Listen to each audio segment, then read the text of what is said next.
প্রায় 2 দশক পর সংবাদ মাধ্যমে এসে বিবিসি বাংলাকে দেওয়া সাক্ষাৎকারটি যে তারেক রহমানের হঠাৎ কোনো সিদ্ধান্ত ছিল না তার প্রমাণ মেলে যখন বিবিসি বাংলার সাক্ষাৎকারের প্রথম পর্ব প্রকাশিত হবার দিনেই যুক্তরাজ্য ভিত্তিক সংবাদ মাধ্যম ফিনান্সিয়াল টাইমসেও তাকে নিয়ে একটি লেখা প্রকাশিত হয় তার সাক্ষাৎকারের ওপর ভিত্তি করে। এর ফলে বিএনপির রাজনীতির অনুসারী সমর্থক নেতাকর্মীদের মধ্যে খুব স্বাভাবিকভাবে একটা নতুন চাঞ্চল্যের সৃষ্টি হয়েছে এবং এই বিষয়টি সম্ভবত নিশ্চিত হওয়া গেছে বিএনপির তরফে যে আগামী নির্বাচন যদি হয়, নির্বাচনে বিএনপি যদি সংখ্যাগরিষ্ঠতা পায় তাহলে বিএনপির নেতা তারেক রহমানই হতে যাচ্ছেন বাংলাদেশের পরবর্তী প্রধানমন্ত্রী। বিএনপি নেতা তারেক রহমান খুব স্পষ্ট ভাষায় যুক্তরাজ্যের সংবাদপত্র ফিনান্সিয়াল টাইমসকে দেওয়া সাক্ষাৎকারে বলেছেন তিনি নির্বাচনে অংশ নেবেন এবং সেই নির্বাচনে বিএনপি জিতবে এবং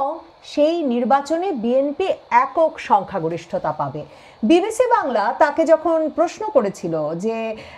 তিনি নির্বাচনে অংশ নেবেন কিনা, বেশ ঘুরিয়ে পেঁচিয়ে তিনি একজন রাজনৈতিক কর্মী, কাজে নির্বাচনে তো তিনি থাকতেই চান, এমন প্রশ্নের জবাবে আরও কয়েক দফা পাল্টা প্রশ্ন করে তবে তারেক রহমানের মুখ থেকে এই কথা বিবিসি বাংলাকে বের করে আনতে হয়েছিল। সেটি ভিডিও সাক্ষাৎকার, কাজেই প্রশ্নের পিঠে প্রশ্নে সাংবাদিক কি করে প্রশ্নের উত্তর বের করেন সেখানে স্পষ্টত দেখা গেছে। কাজেই সেই সাক্ষাৎকারে অবশেষে তারেক রহমান কিন্তু স্পষ্টতই বলেছিলেন যে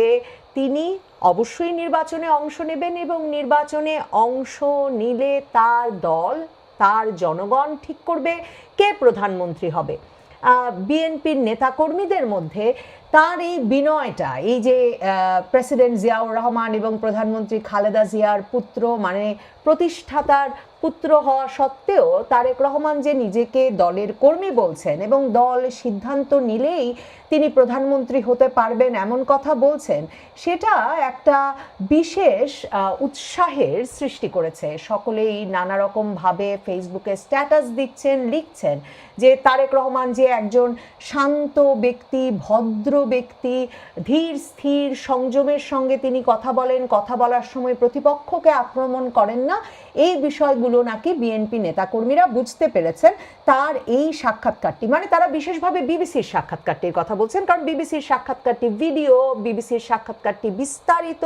ফিনান্সিয়াল টাইমসের কোনো ভিডিও অন্তত আমি দেখিনি। ফিনান্সিয়াল টাইমসের সাক্ষাৎকারটি একটি লেখার আকারে ফিনান্সিয়াল টাইমস ইংরেজিতে প্রকাশ করেছে। তারেক রহমান 2001 সালে তাঁর মা বেগম খালেদা জিয়া ক্ষমতায় আসার পর, বিএনপি জামায়াত জোট সরকার ক্ষমতায় আসবার পর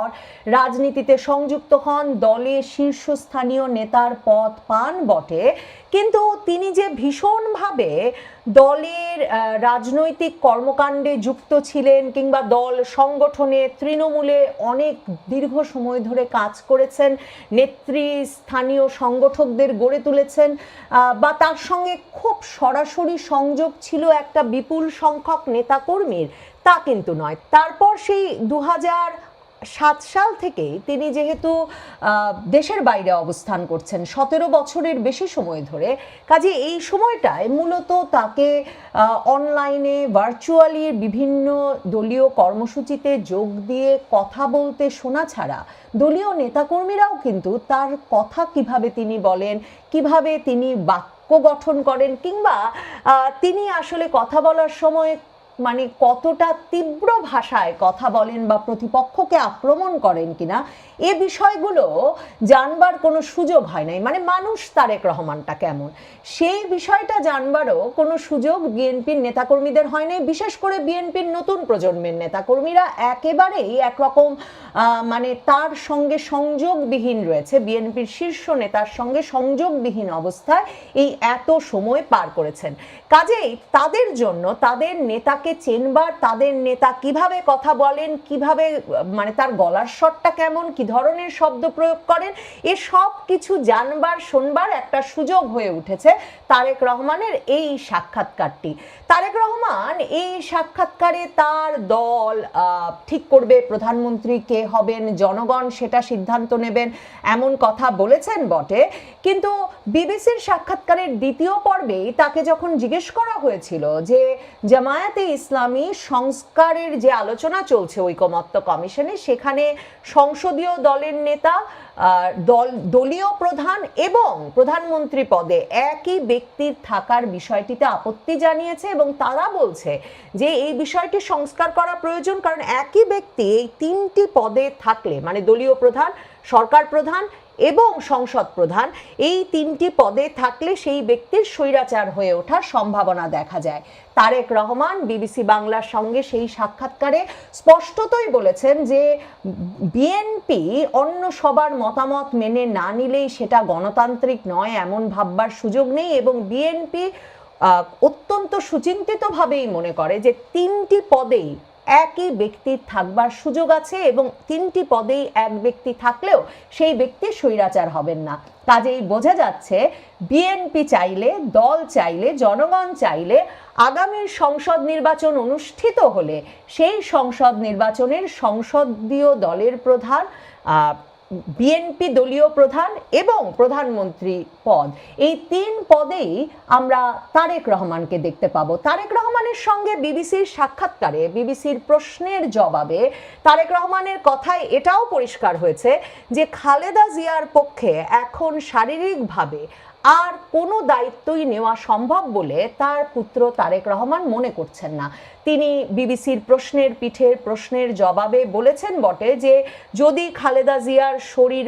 পারমিট করে, মানে তার শারীরিক অবস্থা ভালো থাকে, তাহলে হয়তো তিনি নির্বাচনে অংশও নিতে পারেন, তবে নির্বাচনে তার কোনো ভূমিকা থাকবে কিনা, মানে পরামর্শকের ভূমিকা কিংবা নির্বাচনে অংশগ্রহণের সুযোগ, এই পুরো ব্যাপারটাই নির্ভর করছে এখন তার শারীরিক অবস্থার উপর। তার মানে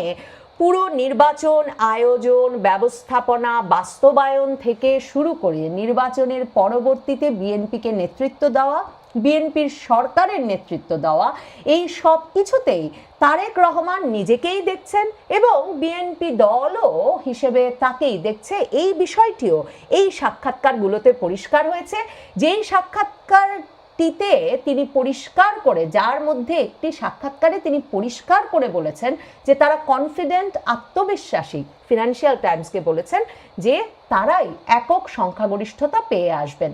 দেখেন, বিএনপির জন্য এটা খুব গুরুত্বপূর্ণ ছিল, কারণ জামায়াতে ইসলামী যখন 300 আসনে তাদের মনোনয়ন ঠিক করে ফেলেছে, যদিও তারা আনুপাতিক প্রতিনিধিত্ব পদ্ধতিতে নির্বাচন চাইছে, কিন্তু 300 আসনে কে থাকবে সেসব ঠিক করে ফেলেছে, তখন বিএনপির তরফে এখন পর্যন্ত, মানে গত আগস্ট থেকে এখন পর্যন্ত বিভিন্ন দফায় চেষ্টা করে